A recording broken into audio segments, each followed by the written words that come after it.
In my opinion, it doesn't. I mean, as partners of Five Eyes Alliance, of a global North coalition, they're bound to consult each other. And I'm sure in the same breath, India has been conveyed by the United States of its opinions, because the level of bilateral relationship between India and the US is strong as well. So I think in their own right, Canada is right to have been conveyed this. And I'm sure at the back channel, there's something similar communication going on between India and the United States. Yeah. You know, when a claim like this is made, it's such a big claim, and then it's not necessarily followed up with anything evidentiary. It doesn't seem as if India is going to take it seriously or investigate itself. Where do these claims go? You know, in India, there is a strong feeling now that Canada has made a travesty of statecraft. These are allegations that have not been bound by substantial evidence. And before that, the leader of the country shouldn't have gone and announced it publicly and expelled a diplomat. Now, this is unprecedented in India-Canada relations, and I think it speaks of the flimsy grounds on which these claims are made. Had it been substantial, had it been substantial at the level of consultations with other Five Eyes members of the alliance that Canada is part of, the weight around these allegations would have definitely been backed by some evidence. You know, it's been interesting to watch Prime Minister Modi. He is, of course, pushing a very nationalistic agenda. There's a lot of rhetoric. Do you think that could have played into a potential retaliatory hit against a Sikh independence, campaigner in Canada? On the contrary, I think it's more to do with what's happening outside India. I mean, look at what's the level of mobilization, both financial and at the level of human resources, is at an unprecedented level in Canada.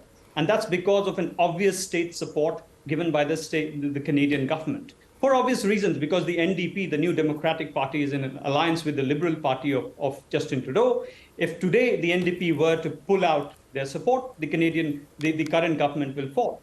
And if you look at the number of seats of the opposition in Canada, it's more than what the Liberal Party has gained. So I think there is a political motivation.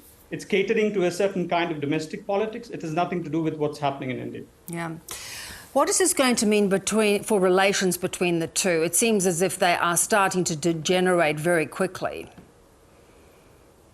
Yes, I mean, unexpectedly so. The fall has been precipitous. There has been a travel advisory update from the Canadian side, and it has met with a strong retaliatory update by the Indian side. If you look at the language of travel advisory that the Indian government today brought out, it is unprecedented, and it is rightly so. So I think if Canada is going to take and is going to stand with these steps against India, and there's no let up in relationships, then I think you would see a retaliatory policy from India as well. So I don't have two minds there. Yeah. But I think for now, the trade sector, which is very strong, is sort of shielded from this political signaling. And I expect that this will continue, because the trade relations is something that really is a strong plank of bilateral relationships. And that's important, because they've been trying to iron out a bilateral trade deal. Do you think that will just go forward and that will be achieved?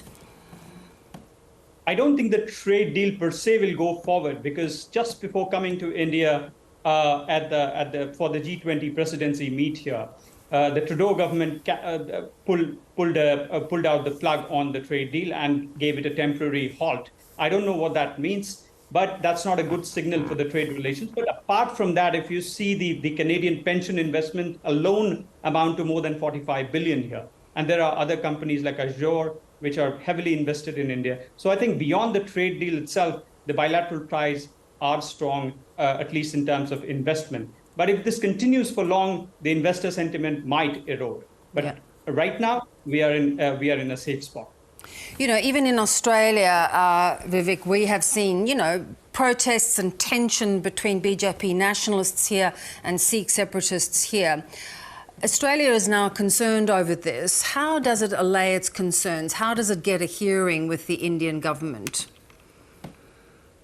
I mean, these kinds of issues are to be conveyed to the Indian government at whatever level that is necessary. But I think be in the garb of certain incidences like this, there are anti-India elements which India is not going to tolerate. I mean, India, along with its economic rise, and a enhanced role at the global stage, there comes a sense of responsibility and there comes a sense of great power status. And I think you will see that reflected in its decisions across the board.